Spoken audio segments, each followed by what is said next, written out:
មានត្រីកញ្ចោះមួយនៅក្នុងការុងវាស៊ីអំបិលអស់ទៅហើយឯងចាប់ដកថ្មងត្រីចេញឲ្យឆាប់ត្បិតឈឺអញណាលោកគ្រូធ្វើអ្វីអញសូត្រមន្តអាគមបំបាំងខ្លួនព្រោះអញទៅរៀនពីគេណែអញប្រកែរុយវាទុំច្រមុះអញឯងវាយឲ្យឆាប់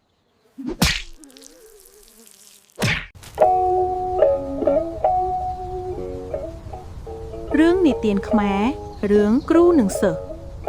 មានរឿងមួយដំណាលថាមានភិក្ខុមួយអង្គគង់នៅវត្តមួយមានកូនសិស្សតែម្នាក់ឈ្មោះអាផ្លូញខិលណាស់គ្រូក៏ល្ងងណាស់ឆោតណាស់គ្មានឧបាសកបាសិកាណារាប់អានយកចង្ហាន់ស្លាបារីទៅប្រគេនឬនិមន្តលោកនោះទៅឆាន់ឯផ្ទះដល់ម្ដងឡើយលោកនោះក្រលំបាកពុនពេកតែលោកមានដំរីមួយថ្ងៃមួយលោកនោះពិចារណាថាសពថ្ងៃនេះគ្មានឧបាសកគេប្រគេនវត្ថុអ្វីសោះបើដូច្នេះគួរតែអញទិញវត្ថុផ្សេងយកមកទុកឆាន់កុំឲ្យលំបាកទិតដូច្នោះហើយក៏ប្រាប់កូនសិស្សថាអាផ្លូញឯងចាប់ដំរីមកហើយឯងទៅផ្សារនឹងអញរកទិញវត្ថុផ្សេងកូនសិស្សទៅចាប់ដំរីបានមកគ្រូនិងកូនសិស្សក៏ឡើងជិះដំរីបរទៅផ្សារលុះទៅដល់គ្រូប្រាប់កូនសិស្សថាឯងទិញវត្ថុអ្វីដែលគេទុកស៊ីបានយូរមិនខូចអាផ្លូញជាសិស្សក៏ទិញអំបិលមួយចុងជ្រកការុងស្រែកគ្រូឃើញសួរថាអីផ្លោនហេតុម្ដេចក៏ឯងទិញតែអំបិលមិនទិញត្រីឆ្អើត្រីងៀតផងអំបិលទុកបានយូរមិនចេះខូចបានជាខ្ញុំប្រកាសរដាទិញគ្រូឆោតល្ងងណាស់ក៏ស្ងៀមគ្រូឡើងបរដំរីមកវិញសិស្សរែកអំបិលពីក្រោយដល់ពាក់កណ្ដាលផ្លូវគ្រូមើលទៅសិស្សឮសូរដងរែកដូចជាស្រួលក៏សួរថាអញមើលទៅឯងដូចជារែកស្រួលណាស់តើរែកស្រួលទេអាផ្លូញព្រះករុណាស្រួលណាស់ហើយស្រាលផងលោកគ្រូប្រាប់សិស្សថាឯងជិះដំរីវិញចុះអញរែកអំបិលដើរក្រោយលោកគ្រូថាហើយចុះពីលើដំរីមកសិស្សក៏ឡើងជិះដំរីទៅសិស្សបដើរទៅដល់ម្លប់ឈើក៏មិនឈប់ចាំគ្រូបរហូតទៅវត្តលោកគ្រូរែកអំបិលដោយតាមក្រោយដោយអំបិលនោះធ្ងន់ណាស់លោកគ្រូរែកឈប់រកមើលទៅសិស្សមិនឃើញក៏គិតថាហើយយកអំបិលទៅលាក់ក្នុងព្រៃមុននឹងលាក់លោកគិតថាទីនេះប្រសិនជាមានគេដើរមកចំឃើញគេនឹងយកអំបិលនេះអស់មិនខានគួរតែរកទីណាដែលកំបាំងភ្នែកអ្នកទាំងពួងគឺមានក្នុងទឹកទើបគេមើលមិនឃើញហើយក៏យកអំបិលទាំងពីរការុងទៅលាក់ទុកគ្រឿងទឹកហើយដាវទៅលុះដាល់វត្តសួរសេះថាអញដើរតាមឯងមិនទាន់ទេអាផ្លូញហេតុម្ដេចក៏ឯងមិនចាំអញ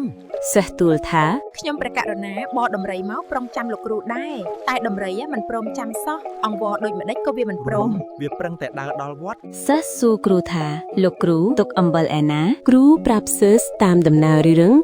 ដែលបានយកអំបិលទុកនៅទីឯណោះហើយបានកាច់ដើមឈូកដោតជាសម្គាល់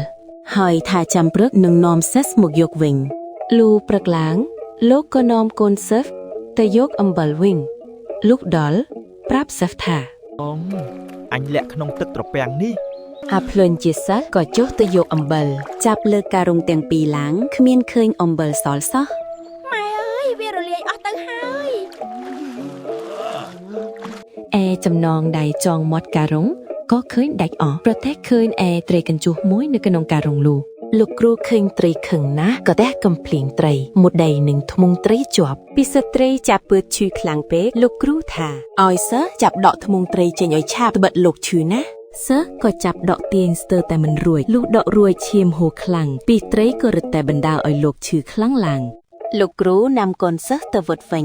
យកទាំងការុងត្រីកញ្ចោះទៅថងទៅដល់វត្តប្រាប់សិស្សថា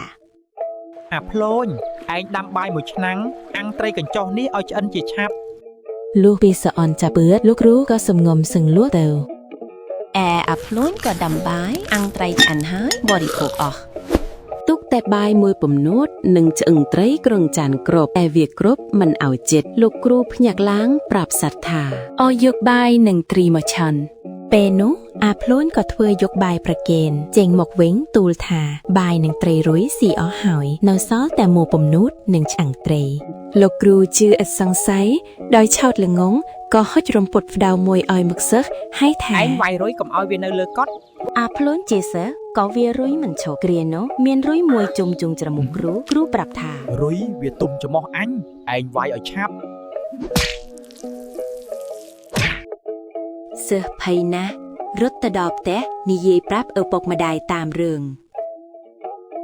ឪពុកម្ដាយប្រាប់កូនឲ្យមកវត្តវិញកូនប្រកែកមិនព្រមមក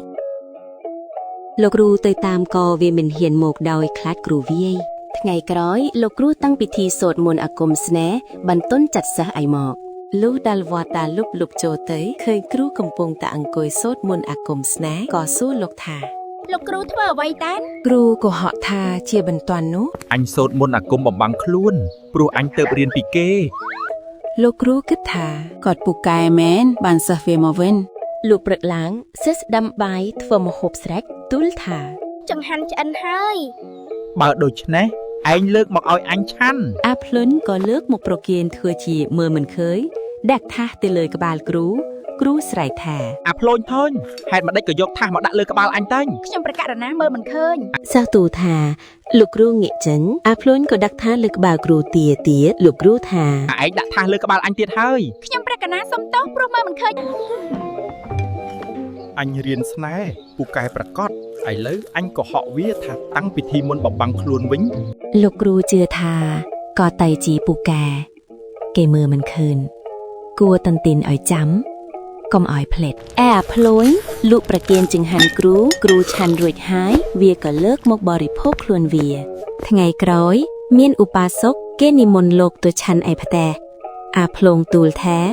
បើលោកគ្រូនិមន្តទៅឆាន់ឯផ្ទះគេសូមកុំស្លៀកស្បង់ព្រោះនាំតែចាស់ខ្លុំតែចៃពោបានហើយគេមើលមិនឃើញទេត្បិតលោកគ្រូចេះមន្តអាគមបំបាំងខ្លួនពូកែណាស់អ្នកណានឹងមើលឃើញ លុះព្រឹកឡើងលោកគ្រូប្រាប់សិស្សថា ឯងតាមអញទៅឆាន់ឯផ្ទះឧបាសកឃ្លុំតែចៃពរបានហើយព្រោះមុនអាគមអញពូកែណាស់នរណានឹងមើលកេតខ្មាស់ឃើញ